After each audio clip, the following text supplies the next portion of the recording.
Skipster is the guest management platform used by top event teams for everything from guest lists to seating charts and online invitations. If you're looking for next generation event software that helps deliver perfect guest experiences, head over to Skipster's website. It's Skipster, ZKIPSTER.com to try a free event. Are you a 9, 8, Okay, so we're gonna be Welcome to Gather Geeks, a podcast by BizBash, the place where people passionate about meetings and events come together. Here are your hosts, BizBash CEO David Adler and Editor-in-Chief Beth Kormanik. Hi, David. Hey, Beth, here we are, another edition of Gather Geeks. Today, we welcome back to Gather Geeks Tahira Endean, a longtime event strategist who recently took on a new job as head of events at SITE, the Society for Incentive Travel Excellence. David, this is a huge part of the industry with a lot of competition among the planning firms as well as among the destinations. Absolutely. I thought this was a really interesting discussion, too, on how people appreciate the idea of incentives and how people are getting to know what works and what doesn't work as an incentive. Yes, she's going to talk about corporate incentive trips, what they are and why they are, as well as other hot topics in the meeting industry, such as how AI can help not just take over the job of planners, catering trends like the growing movement away from meat, and the rise of second and third tier destinations. So let's take a listen. Thank you so much. You're welcome. Tahira, here we are again. We have been road warriors in the event industry for years, and you are in a new chapter. I am. You decided that you didn't have enough travel to do. It's true. So you decided to be a real glutton for punishment. I did. And tell us what your new role is. So I am the head of events with SITE, the Society for Incentive Travel Excellence. So global role. So really just working on our global events. Okay, so before we get into that, what is SITE and what are incentives for the people that don't understand? You know, BizBash is all about like the broad industry. So half the time people don't understand how big and how important the incentive industry is. So I want you to be a little bit of a chamber of commerce for the incentive industry. Okay, I would be happy to do that. So the Society for Incentive Travel Excellence is entirely focused on incentive travel. So we have chapters in more than 30 countries now. And so we're really looking at how does incentive travel impact globally. And incentive travel is a reward and recognition system using travel within organizations to really drive results. You know, it's all about positive business results and finding outcomes from those by creating aspirational travel for the participants. But the aspirational travel is really an event on steroids, correct? It really is an event on steroids. So that's why we're talking to you, because when people think travel, it's not the airfares. It's all about the experience. It's all about the experience. And so our organization is made up of all of the people who support that. So air, hotels, destinations, DMOs, CVBs, all of the alphabet soup. All of the alphabet soup of the industry, but really focused on that very niche, high-end, high-level, high-touch experience. Because incentives really are, you're right, they're events elevated. So, you know, as most of the events that we see on BizBash are society events elevated, you know, those fabulous pictures, incentives are doing that on a large group, but for multiple days. So an incentive event isn't an evening. An incentive event is 2 to 5 days usually.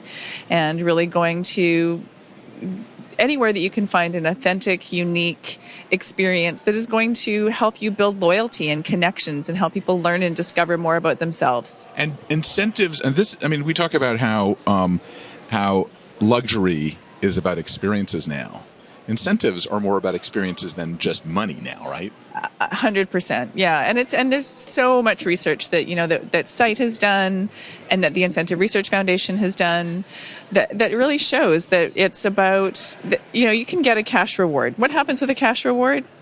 You pay down your credit card, you maybe buy something new for yourself, and you quickly forget about that. Whereas when you have a travel experience, not only do you have the opportunity to learn more about a destination and yourself and potentially new skills, but you also have that opportunity to connect with people, peers who are the people who are the top achievers in your company.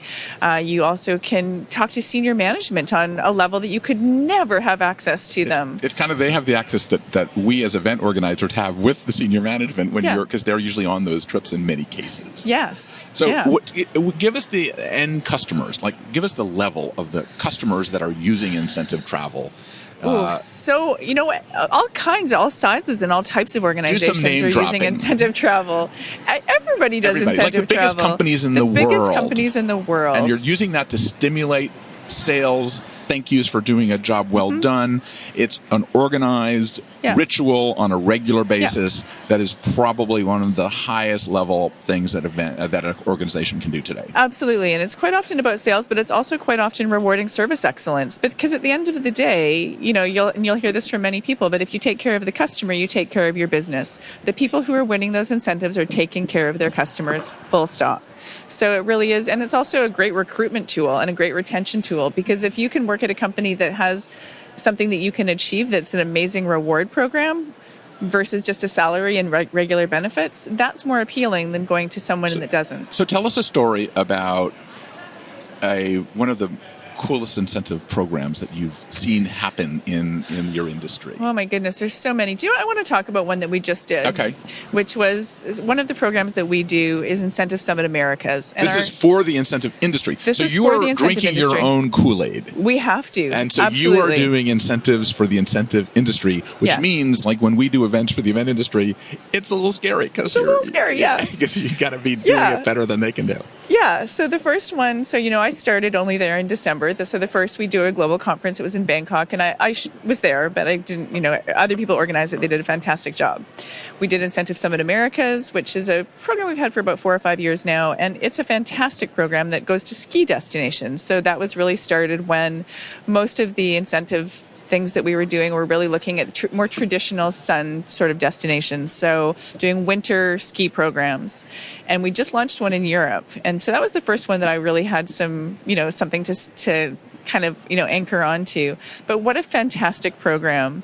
And for give us some details. Give us some of the fun stuff that we can have people's drooling over. Well, there are so many things. So first of all, it was at the W Verbier. So you fly into Geneva, you get on a train, you go through to, you go through places like Montreux and, past Lake Geneva. It's stunning. You go up a cable car, you get to the W Verbier, which is, if you've seen the Bonvoy commercial, it's featured in the Bonvoy commercial over and over and over again. It's one of the very few ski resorts that they have, but it's just fantastic. And then, have you ever seen the Truman Show, where they control everything that happens? Yes. So we arrived the first day at Spring Lake. It's amazing. We're in the Swiss Alps and it's sunny and everyone's like, it's too warm. I packed all of the wrong clothes. We get up in the morning. We had a fantastic program called Inside Risk. Speaker Edouard Guettaz, based in New York actually, but who does this he's Swiss-born, and he does a program that's based around how you would respond as a leader in a kidnapping situation, based on a case that happened about 20 years ago. Really impactful. Starting off by, you take your cell phone and you put it into a biohazard bag, and then you just focus on learning. So that's, key, but just the learning was so deep and so fantastic. But we woke up in the morning to go do that, and it was like cue snow. So now it's snowing in the Swiss Alps. Beautiful. That afternoon, we're going up to the top of the mountain, and we're working with, they're called Can-Do. So they've set up this teepee where they've carved out snow tables, put down fur seats, and do a cheese fondue for 50 people. But now it's snowing, and so we don't know what it's going to be like. We get up onto the cable cars, we start going up, we change cable cars, we go up higher and higher and higher, boom, break through to blue sky, we get to the top. We're under Mont Blanc, one of the most iconic mountains in the world, sitting on snow tables, eating cheese fondue, jackets off because it's so warm at the top of the mountain. Just fantastic. We come back, we learn how to make chocolates, we have a beautiful dinner that night. It just sort of goes on and on and on. We finish up the leadership training the next morning. Again, cue snow the next morning. We go from 12 skiers to 22 skiers.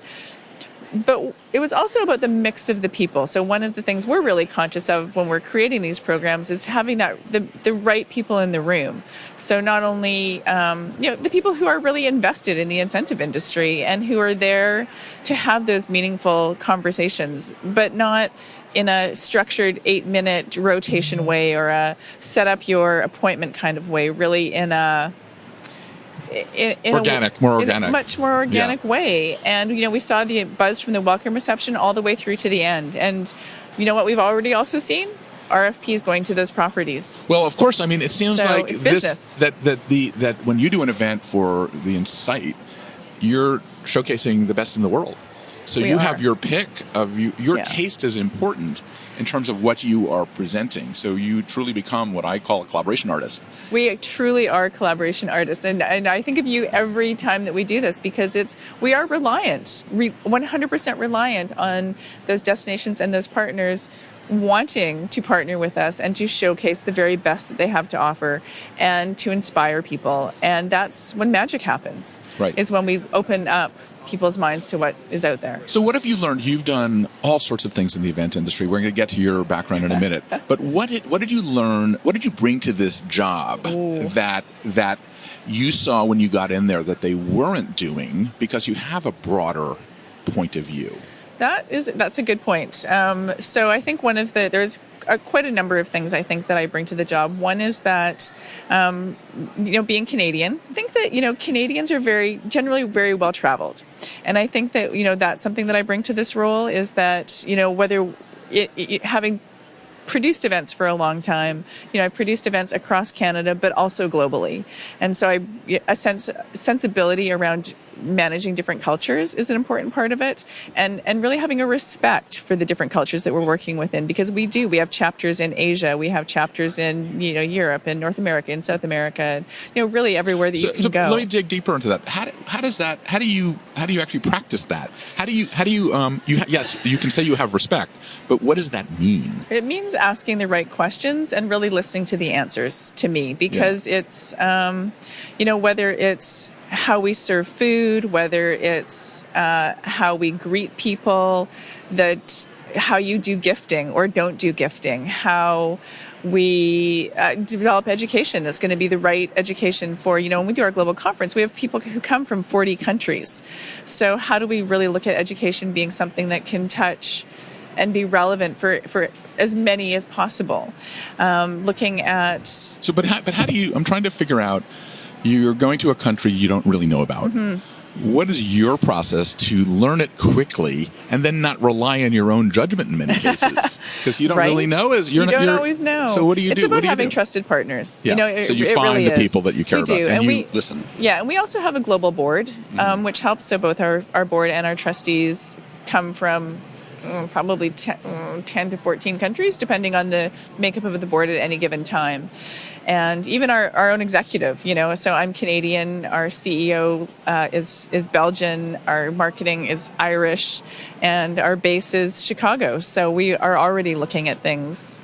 So, okay, there's another question that I have that other organizers would probably think about. Okay, so you're not doing an event by committee, but you've got to make sure you're satisfying all these people that are experts. Do you present a plan to them, or do they trust you, or do they how does it work? Well, and so other people can learn how they can present to their organization. You know what? This is I'm new in this job. So I think the other thing that I brought to this job was 26 years of experience and working with a lot of people, and I deeply respect the people that are on our boards. I mean, we have smart, experienced people. So if they have an opinion, I better be paying attention. And that's also part of it. But it's also, as they develop trust and see the things that I'm doing and bringing to the different events, whether it's structure, whether it's ideas, whether it's, innovations, whatever it might be, it's about testing them. So for me, it's with every event, and I just choose one hill to die on. What's the thing that I think is going to make the most... And what was the hill to die on, and the one in the literally in the Alps? Was making sure that we had one deeply impactful experience, which in this case was going to the mountaintop, which could have gone many ways if it hadn't been such a perfect day. If it had been raining, if it had been lots of things, it would have been a different experience. But I think that so it's having one big impactful thing what's your most memorable moment, but then it's also making sure that you're easing all of the touch points along the way. I mean, you have to go on a train, then you have to get picked up, and then you have to, you can go by cable car, you can go by, but it's about really making sure that every person feels taken care of. Well, you wrote the book on event organizing in many ways, event design. Yeah. And so you're coming into a new job. And go a little bit into how other professionals, even with 26 years of experience, should be humble about that. I mean, you said you had to listen, but what really is no matter how great you are and experienced, anybody coming into a new job has to see what they do right first.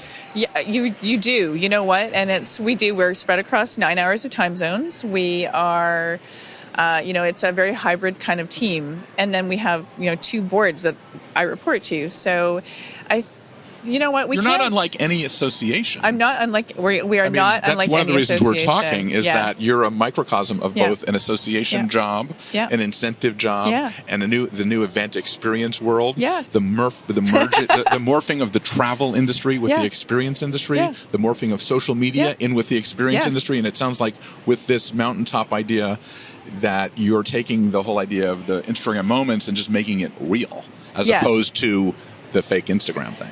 Yeah. You know what? It's about what's your Instagram moment that is actually also deeply meaningful and memorable and impactful. So I think it's interesting. Last week I was I was in Minneapolis, so within an organization, and I had been brought in to talk about, originally the idea was we were going to talk about the future of incentive travel, and there's going to be a session right before me that was talking about that. So I said, why don't we talk about something else that's still related? And what we ended up talking about, which really goes back to this, how do you stay humble? It was the idea of how do we work with what we've learned about neuroscience, what we've learned about people, what we've learned about events and experiences to build trust with our clients.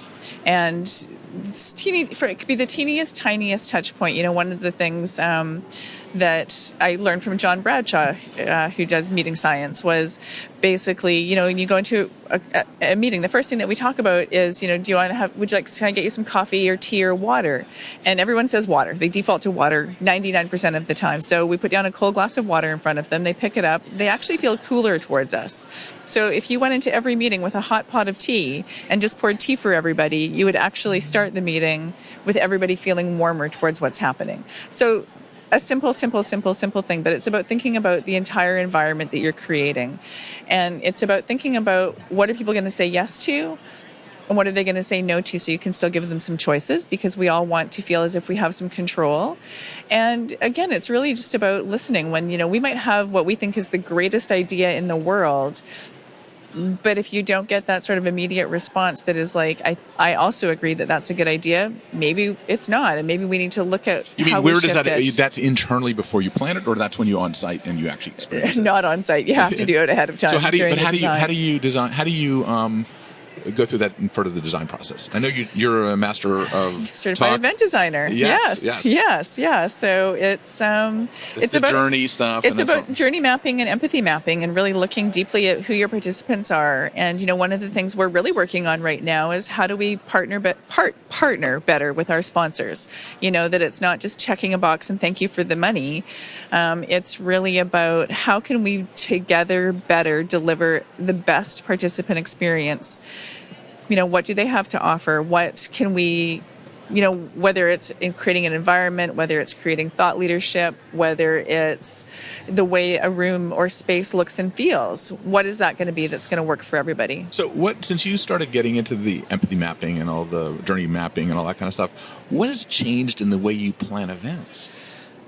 Honestly, for me, probably not a lot, because I think I was already very aligned. Intuitive. I was already very aligned with that process.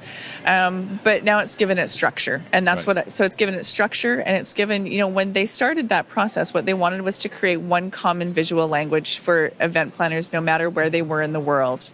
I think now, what FMAV has been partnering with doing the CD. We have 500 in English. What is F? Yes. Let's go through FMAV all these terms. FMAV is a company based in Canada who quite a number of years ago started to support the Certified Event Designer program, and we now have 500 500 certified event 500 designers. people who have been through this certified at some level. So there's a 1-day or a 3-day certification, but have at some level gone through that process.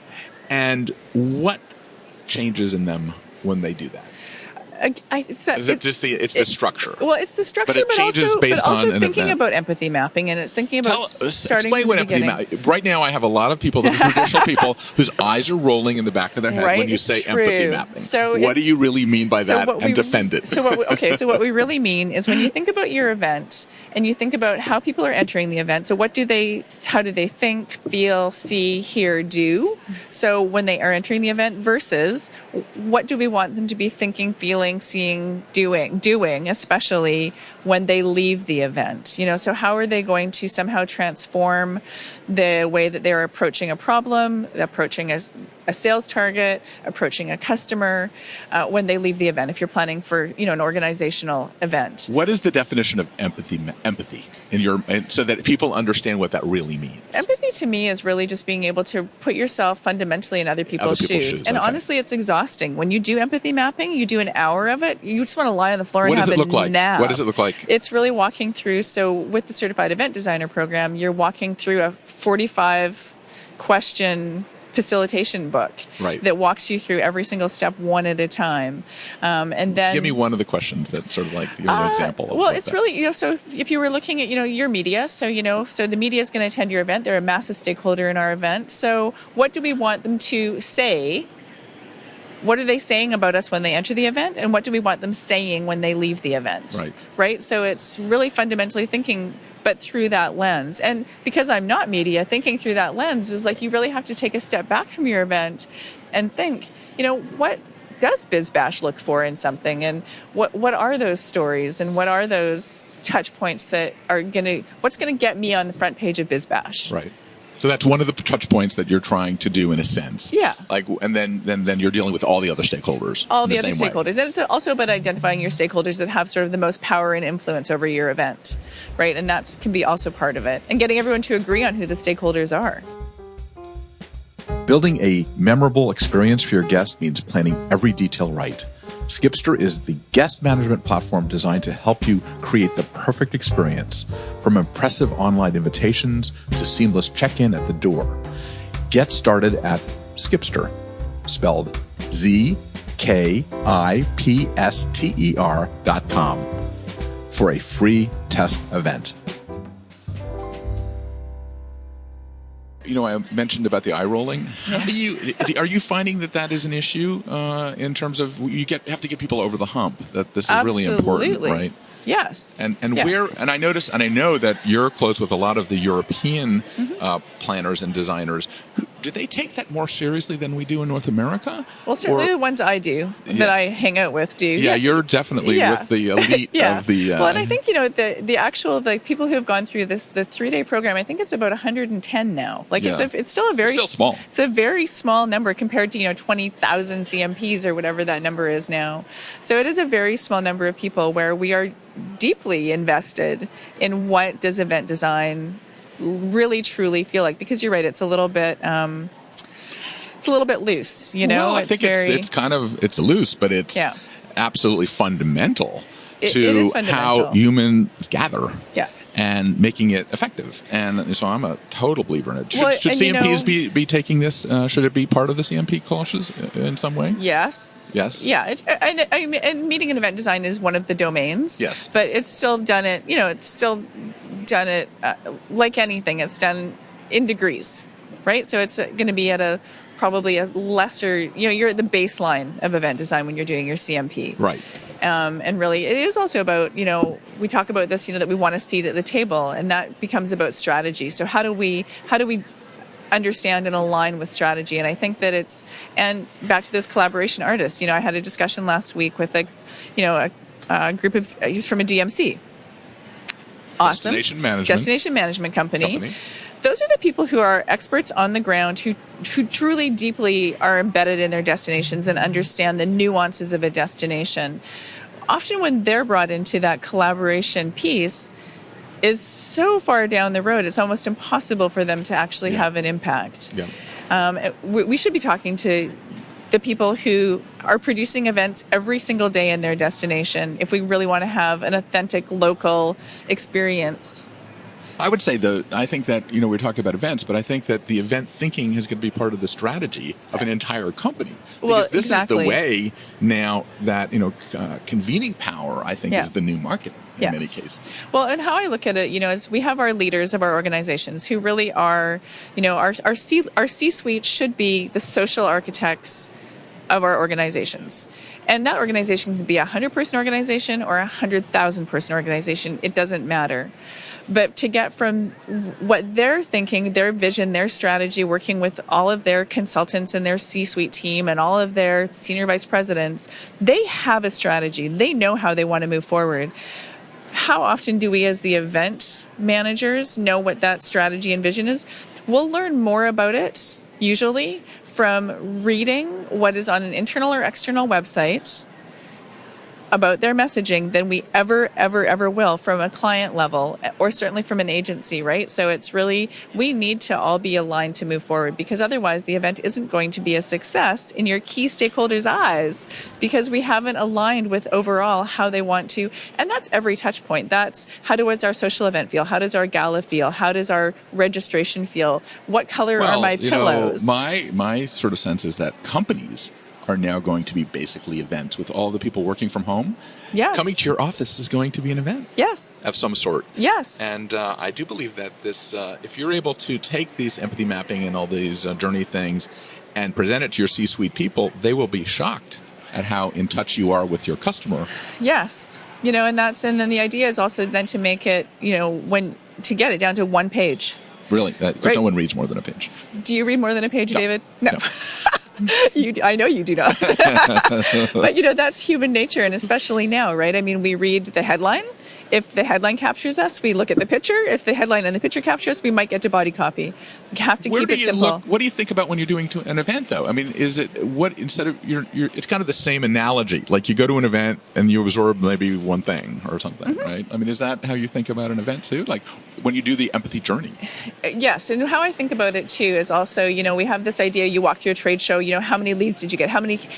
It's not how many times you scan a badge. We started measuring in my previous job was not actually how many leads you scanned. It was how many quality conversations did you have that you can follow up on. And over a 2-day event, the average was 15. If you can follow up on 15 quality conversations, your chances of growing your business are so much better than I scanned 200 names and sent them an email. Well, in the whole world of lead generation, it's turning out that that's commoditized. Of course it is. So it's the relationship building and the community building that you're doing. And that's what events allow you to scale that, or scale relationships in ways that are different than just online sending someone an email. I heard a statistic the other day that a 10-minute conversation is as valuable as 64 emails in moving. That is a great bumper sticker. Right? But if you think about it, like I came back so I've been traveling, as you know, a lot. Out of the last 60 days, I've traveled for 50. So that has meant 50 days of really great conversations. But every time I got on a conference call this week and started just basically spewing out all of this new information, and I felt really bad for the team, but I was like, I'm sorry, you guys, but literally I've had 18 amazing conversations this week. I've got, a great speaker, and I've got a new way we're going to approach this, and we're going to take this thing out because this doesn't make any sense anymore, and da-da-da.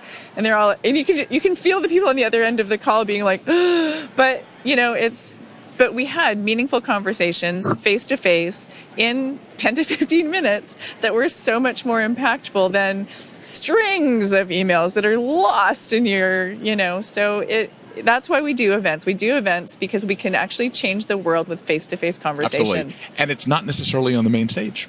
No. At all. It's these kind of imagine us, we're just having a conversation in the hallway. Yeah. Like, what did you do last week? Yeah. And here we're coming up with 100 different things. You and I, by the end of July, are going to have changed the world. I know. But I totally believe, I've worked in State Department, I've worked at White House, I've worked good event people that understand how the customer feels, and the customer is the voter or the issue person, is invaluable to be part of the mix. You can spend $1 million on a focus group, but you can go right to your event department, and they know more than anybody. because they're talking to customers. I was talking yesterday about how, I managed a hair salon for a long time. And then after I was no longer doing that career, I had a little blip of being a receptionist. I knew 10 times as much as the receptionist than I ever knew as the manager. And it's because people will just come and talk to you and have those conversations that they're not always comfortable going and having with somebody who's, feels hierarchical. And events erase a lot of that hierarchy. Well, there's a lot of talk now about how AI is going to kill everything. And that really strong management now is about taking someone to dinner or lunch. Yeah. And that's kind of what events are about. What AI is going to do is ease a lot of I think, my opinion is that AI is going to ease a lot of the pain of the ordinary. It's going to take care of a lot of our ordinary things. It's one of my favorite statistics was South by Southwest set up a chatbot that did their FAQ. 58,000. What should I wear? Is it going to rain? Do I need all those questions were answered by a chatbot because they can be. Yeah. What a chatbot and AI is never going to be able to do is to unleash creativity and imagination in the same way that a human mind can. Right. We just have different synapses. Right. Well, we're totally on that same page there. And the idea that you're not going to come back after looking at a chatbot and say, I found this great speaker at my next conference, or I've met this incredible person that made me feel like this is really happening. Yeah. The one thing I'm noticing, I'm working on this whole project on what are the trends of the future. Yeah. And we're actually doing a predictive study. We're starting a predictive study that we're doing at SITE, FICP, the Financial Insurance Conference Planners, and the Incentive Research Foundation. In your own mind, without looking at any of the data, because you've had 26 years of experience, what do you think are the future trends? What do you think in 10 years are going to be the things that we're going to be talking about every day? I think we'll be out of first-tier destinations. I think we'll be much more into what are called second and third-tier destinations, because they will have that opportunity for more local, authentic experiences. And with the way that we're traveling and the accessibility to travel right now, most of our top achievers can go to all of those places, those traditional first-tier cities, on their own. So we'll start looking for other places that they can't get to as easily. By the way, I think that's actually what's happening also with meeting destinations in second-tier markets where you can own the city and it's a much more authentic experience. Yes. Frankly, I don't want to beat up on New Orleans, but how many Mardi Gras parties can you go to? Yeah. Yeah, no, it's true. And so it really is about that. And it's about how do we actually, no, it's true. But I also think that if we really look at, diversity and inclusion, there is nothing that is going to get us faster past diversity and inclusion than actually connecting with real people in the real world through travel. And I think that that's going to be something that I hope can fundamentally shift some of the things that we're seeing happen that are unpleasant. What other trends do you see us talking about back in 2030? I don't think there will be any meat. No meat.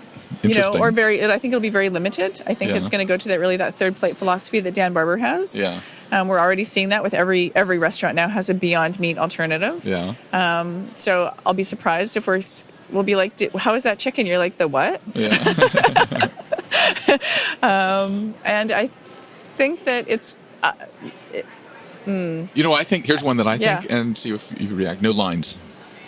Yes. Lines are going to be disappearing. And and the only reason you should have a line is because you've given people a reason to have a conversation in that line while they're waiting for ice cream. Yep. As an example. Yeah. But you're right. We shouldn't be waiting in lines at registration. We shouldn't be waiting in lines if you look at Dubai, and Dubai has put an 80-foot long tunnel that's like an aquarium that you walk through. Why do they have an aquarium? Well, because what happens, you're walking through the middle of an aquarium, you're looking back and forth, and you're looking at all of the interesting things happening. Full-on facial recognition. They know exactly who's in their airport at any time. So it eases your security line. You know who's there. Yep. The other thing I think that's going to happen is AV is going to become tied more to neuroscience. Yes. Agree with that. Because it's sure not right now. Yeah, oh, my God. No. I mean, the whole idea of AV is not for pretty. It's for cleansing the brain, and it's the light and the sound and all of that stuff. Music will be an energy booster. Yeah, as it is. But no one knows it scientifically yet. No. And I think I love this. What else do you think? We're totally on the same page. We can talk about this all day. I know. The whole world will be at 70 decibels. Where we have that nice coffee conversation. I think you're right that the sound, you're going to have something where you can control your own sound in your own environment. Without like a Bose. Without a Bose. Something will happen with that. Yeah. What about social media? What will happen with that? Ooh. Are we tired of that, or is it going to be a different thing? You know what? It's now so much of our vernacular, but I think that it's also... Are we bored to death? I don't think that we're bored to death. I think that we're fascinated. We're still endlessly fascinated by, I was watching Kelly and Ryan the other morning, which I never get to do, but it was in my hotel room and I had it on. And Selena Gomez was on, and Selena Gomez was saying that she only has social media on an assistant's phone because it was too exhausting to basically have people trash talk her all the time. And that's the unfortunate thing about social media, is that we can use it for the power of good. We can use it for the power of social justice. We can use it for the power of environmental reform. There's so much good we could be doing with it that we're not. Well, I see so many people that they get into social media for a while and then they realize this is like really hard work. And that's what media did for years. Yes. They had reporters and they covered things. I think that you're going to see a little bit of a pullback in terms of authority in terms of that. And I think the one thing that you talked earlier about, where is trust going to be in 10 years, so that when you come to an event, you trust that what you're hearing is very important. That's not fake news? That's not fake news. Well, even the fact that people do not necessarily vet their speakers at many things, except for in academic environments. It's true. And so how do you make it so that it's more of a worthwhile experience in the incentive side and everything else? Well, and here's again where we can't really use AI. AI can't listen to your speaker and tell you if it's, a speaker that's going to resonate with an audience. Right. We have to actually listen to the speaker and see if it's going to resonate with an audience. Right. And we've all had so many good and bad speaker experiences. Oh yeah, absolutely. When I saw the I did invent some entertainment, and I saw a hula dancer or something come on stage. I almost fell under the floor. We already have that when we see a bad entertainer, and we're like, oh my God. Yeah, or where you see the speaker that you've just paid $30,000 to, and then you're just like, wait a minute, they're doing exactly their TED Talk. If I wanted them to do exactly their TED Talk, which our speaker briefing clearly said we didn't want them to do exactly the same talk they've already done. How about the power of learning and development? I think you're seeing more and more of that everywhere. Is that being infused into everything now? No. I wish it was. Okay, but you think it should? I feel like if we are, as organizations, wanting to create a transformative experience, then yes, learning and development needs to be infused into a lot more areas. Honestly, that's one of my biggest challenges right now. Our events are learn, connect, discover. So destination discovery, connecting with people, learning. And because we're looking at incentive environments, quite often the learning is the thing that falls, a little bit to the... it doesn't become the priority. Making sure that people have a good time and can have great dialogue by a pool at a social event, that, we do a really great dinner with an auction. Those kinds of things become and are important. But how do we embed learning into a lot more places? And I'll tell you why I think it's much more important to start from the beginning with it, is because it's when we see something that sparks our brains we learn from, that's where we start to have interesting dialogue. We don't have interesting dialogue because we had a nice cocktail. Right. We have interesting dialogue because we had a thought-provoking speaker before that cocktail. Yeah, it's all about that. We can talk about social physics a lot. It's all about It's all about social physics, yes. Yeah, we come up on that same world. We could actually just have an 8-hour podcast, David. on social physics. But do you think that it's, I also believe that the biggest investment people will get out of gathering with other people is building their intellectual capital. And that's 100%. What you're talking about here. And so how do you do whatever you do, whether it's building your intellectual capital about cuisine and F&B and all that? It's all of those things, the same right? thing. It's all the same thing. It's, you know that I'm on a mission to erase beige food from meetings. But that's because you don't learn when you're eating. Your brain cannot be as open to learning if you're not providing your body nutrition. Right. It's so simple. Right. We can't give people a croissant and a coffee and expect them to go and spend 3 hours learning anything. Right. You're not set up for the day. Well, that's the whole neuroscience and behavioral science and all that's going to get into it. And I believe that you're going to see new roles in the event industry. We're starting to see them. Yeah, like the collaboration artist or the great facilitator or the data scientist. Well, I wrote like 7 pages on, the new roles that I think that we're going to see. What are the ones that are the most out of the box? I think the business event strategist is the thing that we're really trying to promote. And to me, that's baseline. That's exactly what we should be doing, is actually looking at how do we fit into the overall strategy. I think we're going to see more nutritional consulting.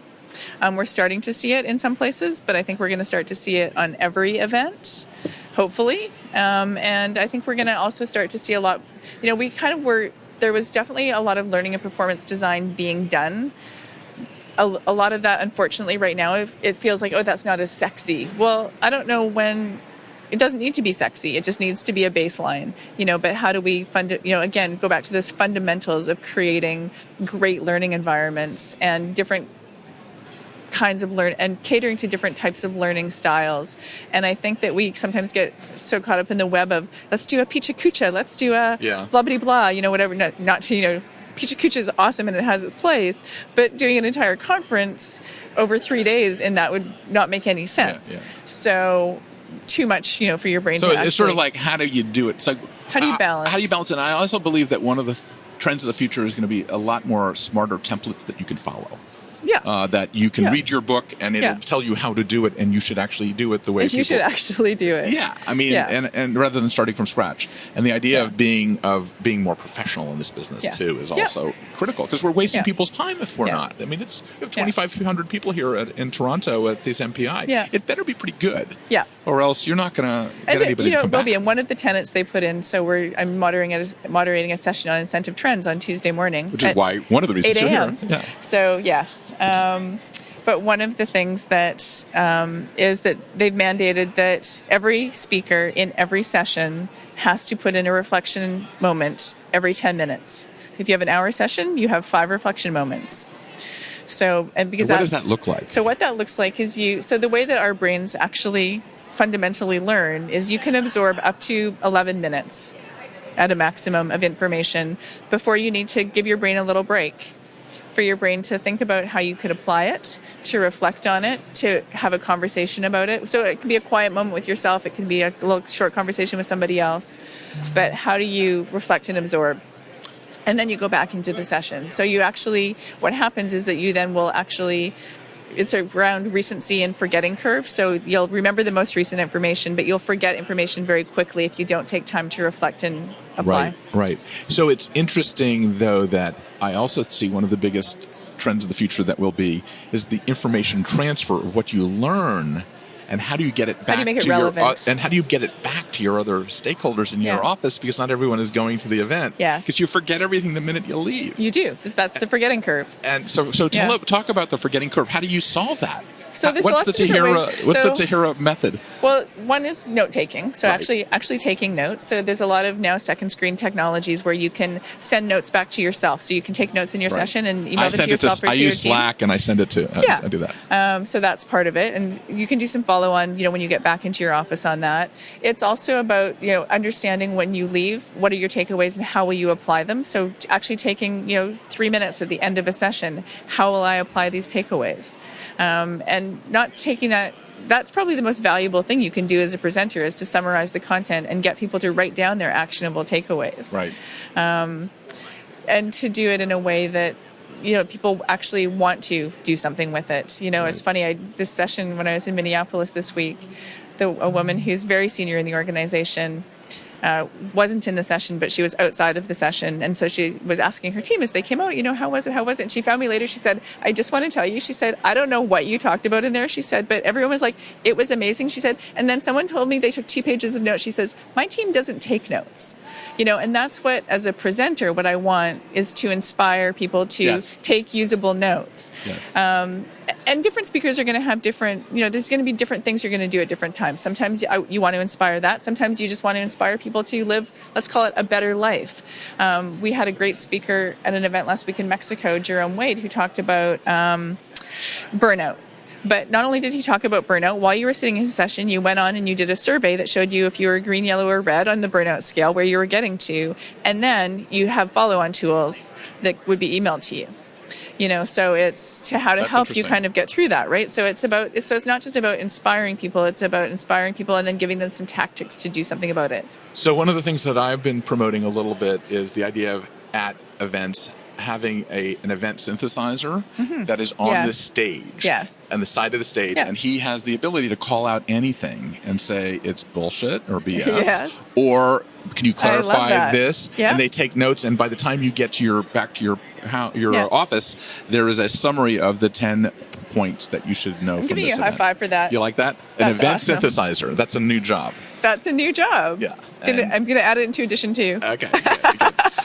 So this has been an incredible conversation. Always together. I can do this every day with you. And are there any sort of Tahira thoughts that you've got a great bird's eye seat now, literally in the world, because you're going everywhere. But tell us, where in the world is our profession progressing in better ways than we would know? Like, where would be the unexpected places that we should be getting our knowledge from and seeing how they're doing it better than we are, let's say? Surprising places are places like Poland. Yeah, what's going on where in they're, Poland? I have an interview that's in a Polish incentive magazine where my whole interview is in Polish, which I love because I have no idea what they said, so hopefully I sound smart. But they you really, won't know. it's a country that we think of really still as being very sort of, I think, much of the world thinks it as being an Eastern Bloc country, and it's a very incredibly progressive country. So they really are taking what they have, they're very focused on education.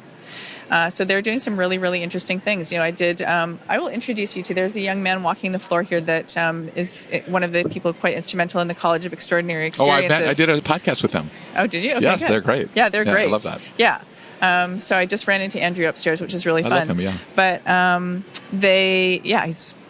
these people are so smart. The College of Extraordinary Experiences. Just tell people what it is. Just to so great. The College of Extraordinary Experiences takes Everybody place. sign up now. Everybody sign up now. It was it's an investment. I'm happy to have made the investment. As we spent a week in a castle in Poland. What I loved about it, 80 people from 20 countries, and it was, from Poland. It was people But they're people from the top companies in the world. Top companies in the world, from the top companies in the world, from the top festivals in the world, from people who teach experience design and service design, but there was a woman who, runs a shopping center in Poland, and they were looking to do how do they develop new experiences in a shopping center. So it's not just in events, which is what was so extraordinary about it, right? So it's really. And here's the other thing is that the whole world is smarter than us. My kids are 19 and 20. They are so fully embedded in digital social media. They know everything at any time, and they understand authenticity in messaging, and they understand when something is a commercial for somebody. Yeah, their BS meter is pretty intense. It's really intense, and so that's who we're creating experiences for now. Because you know what, as embedded as they are, that's as embedded as our parents are, and as embedded as every generation now is, and everywhere that we go, every shopping center, every restaurant, is an experience. So we need to now really be a lot smarter thinking about with our events, how do we use our experiences to create dialogue? What other places in the world before we end? I want to know who's smarter than us. Oh, there's some really places. Japan is doing some really interesting things. Must be amazing. They've got, have you seen that? I think it's called the X Lab. There's a really, a fully immersive experiential, as big as this hall.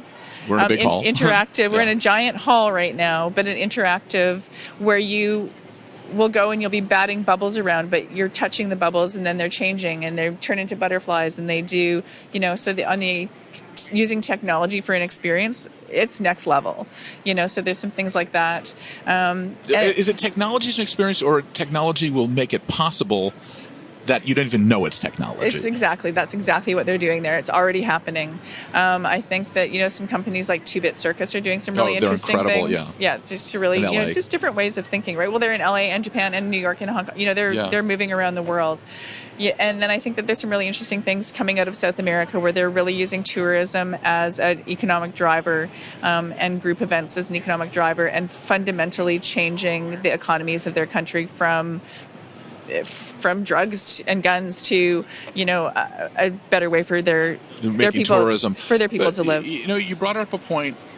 Group travel used to have a bad rap because it was go on the bus with your old people. Yeah. Is it a deeper experience when you're on a group travel, or is it better to go on your own with a guide and have your own experience? What is the I don't know the answer to this. And I also feel like that's very much a cultural thing, right? So there's many cultures around the world that do everything by the busload, and that's their comfort zone, and they wouldn't really be comfortable being 2 people. Whereas I would prefer to go with less than 10 people and have a deeper experience. But more than 2? Sure. I mean, is it that you just go with your partner, or is it better to go? Depends on the type of event, of course. I actually think a group of 6. But the other thing I'm trying to erase from events is any tables larger than 6.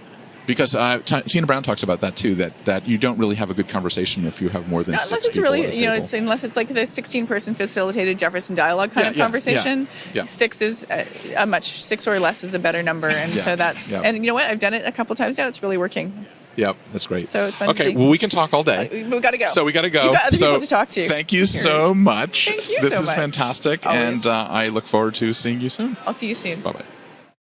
All right, David, thanks for that. There's been a lot of research, as the two of you just talked about how these experiences motivate employees more so than a cash reward. And I'm sure you can find all of that on Site's website. Yes, we understand those conclusions fit our interests here. Yes, right? exactly. But they also happen to be true. Absolutely. I mean, people do want something that they're being recognized. I mean, I think that's common to all of us. Right? You agree with that? You want to be recognized by your peers, Yeah. sure, and also have this experience. as Exactly. well. And you want to try something and tell other people about it. Yeah. We're judging the BizBash Event Style Awards right now, and I was reviewing entries in the incentive category, and they put together some amazing experiences. And I'll also note they involve heavy event production. You have these closing gals and entertainment heavy parties that you think about with incentive trips, but also there was one example of creating 40 custom kitchens in a ballroom for a cooking class with a celebrity chef. So there's more overlap in parts of this world with traditional events than you might think on first blush. Well, I think there's a lot of innovation too that's happening here because the stakes are so high. I mean, people are recognizing that their most valuable employee is the one that brings in the revenue in many cases, or does a great job in whatever area that they're doing to achieve excellence. Right. And to motivate them, you have to come up with experiences that are new and novel. Yeah. You want to go to amazing destinations, but once you get there, it's not just about lying on a beach or That's having a for sure. fancy party. That's for sure. You want to offer things that are actually going to motivate them. So, Beth, other than our Event Style Awards, what else is going on at Yeah, that's a BizBash? big one. We're getting excited as we judge those, and we're going to be announcing those finalists later this fall. But, this summer we had a fun series of stories on different groups of event pros to follow on Instagram, like caterers or event florists. And these were curated by Claire Hoffman. That wraps up this week with lighting designers. So find out who you should be following on Instagram from that group of professionals and get inspired by their work. You can find that on bizbash.com. And don't forget to follow us on Instagram. We're at BizBash. So, Beth, I have a question on that. Do you believe that because they have a great Instagram following, that people should be using their services, or do you think that some people are heavily into social and know how to do it well, and others that may be just as good are not using social? I think it's a vital marketing component these days. Yeah. And sometimes when we look at some of these accounts, it feels like a missed opportunity. If this is your business and you want to show people the amazing work that you do, you need to be out there and getting followers. There was, when we were looking at this lighting designers concept, there was a company that I knew, it's an audiovisual company. And I was like, I want to check out their Instagram feed. And I went to their website and I couldn't find it. First, I searched for them on Instagram and I was like, maybe I'm just missing it, or they have a funny handle. And I was shocked. They had no presence on Instagram. And I'm thinking, if you are in an inherently visual medium, you need to be on Instagram. Wow. So that's a cautionary tale to those who think that it doesn't mean anything. Absolutely. It absolutely and means guess a what? lot. They're missing out on And being they're in our missing story. out. Exactly. Okay, so before we end, we'd like to thank the people involved in producing the show. Claire Hoffman, that we mentioned before, does a lot of work here for BizBash. She's in charge of our editorial aspects of our podcast. Rebecca Pappas gets it to you through all the distribution channels. And of course, Dave Nelson, our producer, helps us make it all happen. So until next time, what do we say, Beth? Gather on. Gather on. Thanks for listening to today's episode. If you like what you're hearing, be sure to subscribe to the podcast on iTunes or your favorite podcast app. We can be found on iTunes, Stitcher, SoundCloud, Player FM, Google Play, and Pocket Cast. Be sure to leave us a rating and review. It helps others discover the Gather Geeks podcast. We'd also love to hear from you. You can leave feedback on Twitter @GatherGeeks or leave us an email, gathergeeks@bizbash.com. We hope you'll join us again for the next episode of Gather Geeks. Until then, gather on.